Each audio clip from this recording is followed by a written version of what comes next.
You're tuned in to the Brand Ambassador Select Podcast. Welcome back to the Brand Ambassador Select Podcast, where we are showcasing the coolest brands and gifts while featuring movers and makers. I'm your host, Lenore, and not sure about you, but upgrading my hair care is definitely on my list of things to do this year. So to learn how we can achieve massive levels of botanical hydrate in our hair without having it weighed down, we've invited Masami's co-founder and CEO, Lynn Power, on this episode. Now, Masami is a premium hair care brand that's sulfate-free, cruelty-free, and vegan. So to tell us all about these products, Lynn, welcome to the Brand Ambassador Select Podcast. Thanks for having me. So I would love to hear all about the Masami hair care products. What really inspired you guys to create this premium hair product? Well, I have to give that credit to my co-founder. He had been working on the formulations for about 10 years. Wow, that's a long time. When I met him, I thought was a little crazy, but then I realized he's actually a genius. There's a fine line between crazy and genius. That's the reality. And he had actually been working at Clairol for a really long time. And he was the guy that used to book the models and basically was on the front line hearing the models complain about how fried their hair was, because they used to have to color it for the shoot and then color it back to their original color within a day. And he just felt like there's gotta be products that help, that could actually deliver some hydration without all this bad stuff in them. And so he started on this journey to try to figure it out. It took a really long time because it's really hard to make clean hair care and take out the bad stuff, because at the time that he started also, there weren't as many alternative ingredient options as there are today. And then I met him in 2018, and he was, he had the products, 80, 85% there, but really didn't know where to take them next because his focus was on the formulations. And my background is marketing, branding, go to market, all that stuff. So it was actually it is an amazing partnership because we really complement each other. And I brought a healthy degree of skepticism and cynicism when I met him, because I've worked on a lot of beauty brands in my career, and most of them, the products are not that great and you're trying to make them sound great. But what convinced me is I actually tried the products and I was like, wow, they really are spectacular. So we decided to partner together to launch Masami. We created the brand, the packaging, everything. It took us about 18 months to get all that sorted. And then we launched officially in February of 2020. Congratulations on all that success so far. It's only been a year. It's only been a year, but it's been what, a year, right? Like crazy time to launch. We launched at New York Fashion Week, which seems like so much longer than a year ago because we were crammed into these little spaces for the fashion show that were oversold before COVID was a thing.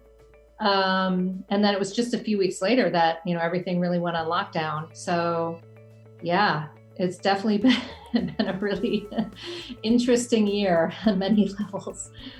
So can I see the products? I know you have them with you because It's not just shampoo, right? There's a couple different regimens in there to have. Yeah, we have a couple things. So we launched with 4 products. So we have our shampoo and conditioner. We have a styling cream.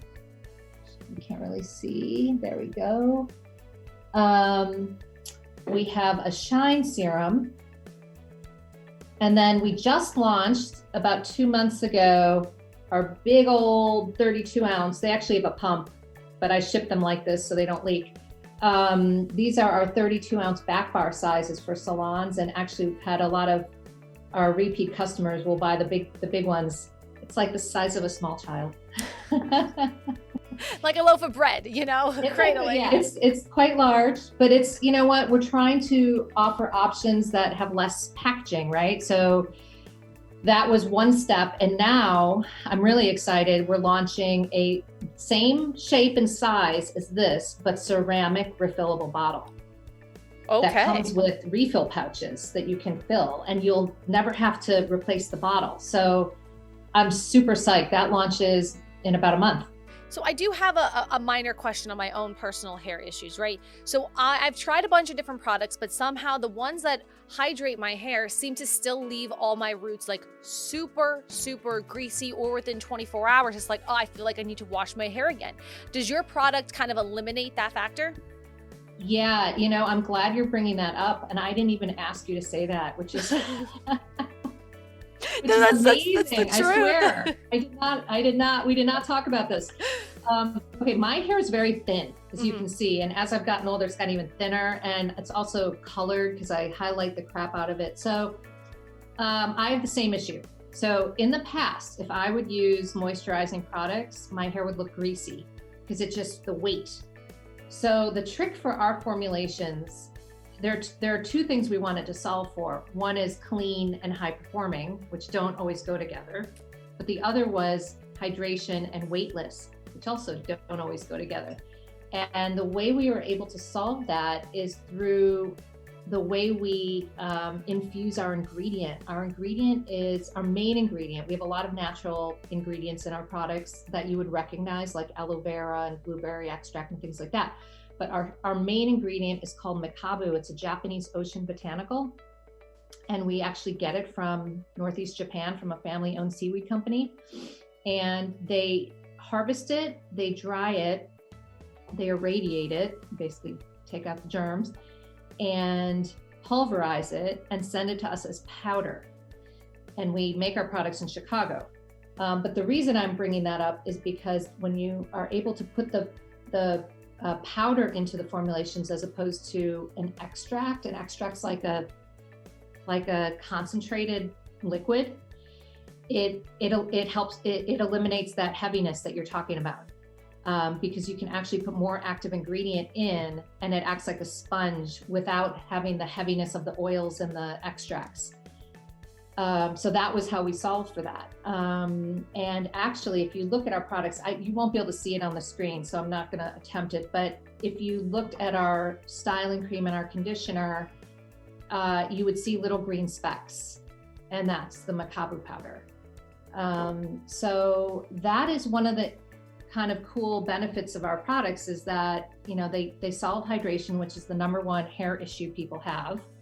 People don't realize that when they say that their hair is frizzy, when their hair lacks volume, when it's not shiny or healthy, it's usually because it's not hydrated. So if you solve that for people, usually everything else falls into place and they're really happy with the results. So that's what we wanted to do, is solve hydration, but to your point, do it in a weightless way that wasn't going to be, looking like I didn't shower for 3 days. Correct. Even though these days with COVID, who knows, people. I'm not going anywhere, right? Hygiene is like out the window, you know what I mean? But hey, it's all good.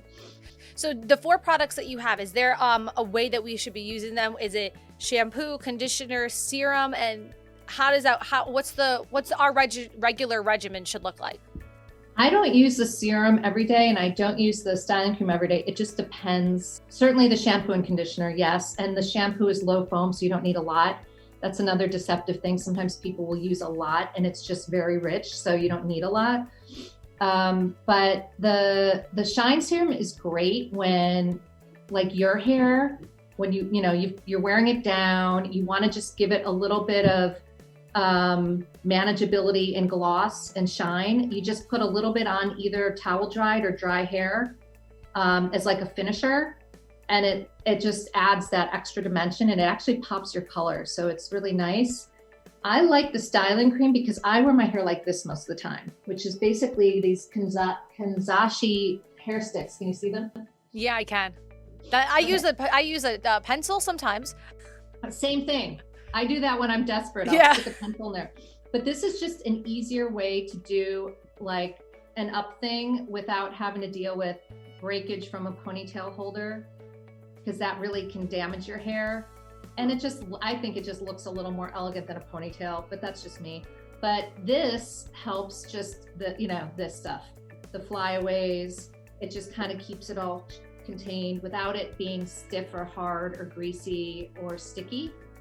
I have some people who like this so much that they actually will put it in their hair and put a little extra and rub it into their skin because it's so, and I keep telling them it's not a moisturizer, but it basically could be. I think we're going to have to make a body lotion because that's just kind of what. Yeah. I mean, if it smells good and it hydrates, I mean, you can't tell because I'm a little further away from the camera, but I had to put tons of lotion on my face and the side because out of nowhere, I'm like, oh no, the winter, it's drying out. So I would be I'd be in the shower letting it go down. Yeah. And where are you? Are you in somewhere cold? Jersey. Oh yeah. I'm in the Berkshires. Mm-hmm. So Western Massachusetts, and it's freezing. And Yep. so I know that's exactly it. It's like I'm lotioning every day, every night, before bed. Because my skin just gets so dry. Does your hair hydration actually help with people who do have, let's say, dry scalp and dry skin in that aspect? It definitely helps your scalp. I mean, I found that these products will definitely nourish your scalp. And it also anecdotally, we can't make a claim on this because I didn't do the claim research, but I've had a number of customers tell me that they don't have as much hair in the drain.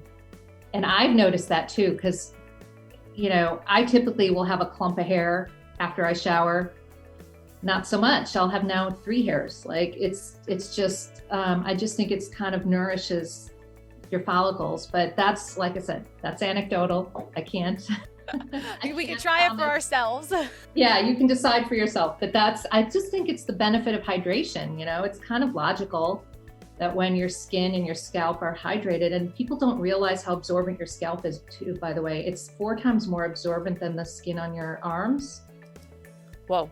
And so when you're using your normal shampoo that has sulfates, parabens, phthalates, which by the way, 90% of shampoos and conditioners in the US have that still, which to me is shocking that's okay. The US, I feel has different rules on all those products than other countries in the world. Well, okay, here's a fact for you. So the US bans 11 ingredients in cosmetics. Mm-hmm. The EU bans over 1,300. And that's wild. 11 versus 1,300? Yeah. So it's just it just goes to show you how, the US is just not with it. But the ones that everybody agrees on, okay, of those 11, sulfates, parabens, phthalates, they're still in 90% of products. A lot of the, products still have, toxic things. So anyway, they don't use the banned versions, but they use versions that pass the test. Yes, but are considered toxic by the EU and other countries. Mm-hmm. So you know what I mean? If you do your research, you'll go, okay, wait a minute, this stuff is really not good, but it's still in our products. So anyway, so that's kind of and people don't realize that you're rubbing it into your scalp, right? Because they think it's just washes off. People have this thing where it's okay, I get why I need to have organic food. It's going in my body. I get skincare, why it needs to be, clean because I'm rubbing it in and my skin's absorbing it, but hair just kind of washes off. What's the difference? It's no, you're actually, you're rubbing it into one of the most absorbent parts of your body. When you and your partner actually started out making Masami, did you guys go through any obstacles, especially with, you start, like you said, you started out in New York Fashion Week, ready to just give everybody samples and really thrive. And then we kind of all went into a little bit of a lockdown. What obstacles did you guys face with really trying to launch your business before all of this happened? Well, the biggest obstacle I would say was that we had 2 big pillars of our strategy that were basically non-existent in 2020. One was PR. It was very difficult to try to, get PR around a launch when everyone's covering COVID and other stuff and reporters are furloughed and whatnot. And then the other piece was salons. For me, salons were a critical part of our strategy and are a critical part of our strategy because I think people really want to experience the products firsthand. And there's no better way to do that than to have it in your favorite salon. And obviously the salons went on lockdown. We were in conversations with a few, those all went on pause. in June, when things started to open up, we were able to get into all the spoke and wheel salons, which was fantastic. They're awesome. They're a top salon. They had only carried Aveda before, and we are the first brand they've taken in the 6 years they've been open outside of Aveda. And that was great, but they're very much like, okay, they opened and then all of a sudden we get in there and then their California stores shut down again. It's like, and then we also did a partnership with Dream Dry. They have 5 salons. We did co-branded products for them. So we basically are their, exclusive back bar product that they use. But we were able to get in there in November. And similarly, it's just hard right now while things are still a little touch and go with the COVID situation to, really get any scale at the salon level. So that's been a challenge. But I will say the positives, because I am an optimist, is, we were able to really engage with our consumers and really focus on our DTC business. And that was really good because we did a lot of content. We've been doing a lot of blog posts, obviously podcasts, lots of different things like that, which have been really fun. And then I've also done a lot of partnering with other brands, other indie brands, other female-founded brands, other clean beauty brands. And that's been actually like one of the best parts of 2020 is because we've really been able to form some amazing partnerships. And we've all kind of had this attitude that we can help each other. And it's true. And so that has been a little bit of the silver lining because I don't know if those brands would have been as receptive in a non-COVID world, but I think there were a lot of people were really open and receptive and willing to do things with us. I mean, things that people had never done before. It's like, hey, let's do an Instagram reel where we'll interview each other. Okay, great. Let's live stream on Talk Shop Live together. Okay, trying just some new different things, which are fun. So anybody can buy these hair products, right? It's not just direct to the salons. No. They're sold on our website. They're also sold on Amazon. Oh, even better. Yeah, well, no, I'd rather go to your website, but just in case. Well, I mean, yes, but for us, we'd rather you go to our website because Amazon doesn't give us any of the customer data. So we have really no way of knowing if people really like it or following up with people. But the benefit for a customer, I'm obviously a big Amazon user, as pretty much everybody is, right? Don't look at my garage. Yeah. There's so many boxes. I know. So if you're a Prime customer, which I can't remember the number of how many households are, it's outrageous. It's pretty much everyone. Yeah. Pragmatically, I would rather just buy it there and not pay for the shipping. We offer free shipping too, but it's just, you're there anyway buying other stuff. It's just throw it in the cart. So for me, it was well, you got to go where people are. It's just the strategy these days of launching. You can't expect people to find you. And we don't have the money, we're small. We can't do a huge ad campaign and tell everybody, come buy our products. So you just have to be kind of pragmatic about it. But the good thing about Amazon is we're not just on Amazon in the US, we're in Canada and Singapore. Nice. And and that's been a good way to kind of test those markets as well. With a partner that's easy and I don't have to go through a whole international distributor or anything like that. Yep, does make it a little bit easier when you say it that way. Yeah, so I actually have been really loving Amazon. It's been a really good partner for us. I know people like to diss them, but I am a supporter. I will say Alibaba, I really don't like. That's like a whole different animal for me. But. I'll stick on Amazon so I can buy your hair care Yes. products, Masami. I can buy anything else there, or I can even go to your website. So if you want to learn more about this premium hair care products, you can head to lovemasami.com, MASAMI.com, lovemasami.com. Check them out on Facebook, Instagram, Twitter, Love Masami Hair. Lynn Power, the CEO, co-founder, thank you for joining us and telling us all about your wonderful premium hair care products that I'm so excited to get in the mail so I could try. I can't wait till you try them. You're going to have to give me some feedback. Oh, for sure. Especially that I complained to you about my oily hair at the beginning of this. Okay.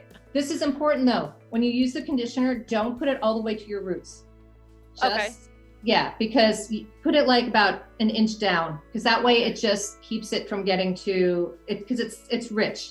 So you just don't want it to oversaturate. Okay, good tip. I will definitely remember that one. Okay, good. So Lynn, thank you once again for joining us. Now that's a wrap on another episode of the Brand Ambassador Select podcast. I'm your host, Lenore. Hit that subscribe button so you never miss one. More at brandambassadorselect.com, and we will see you next time.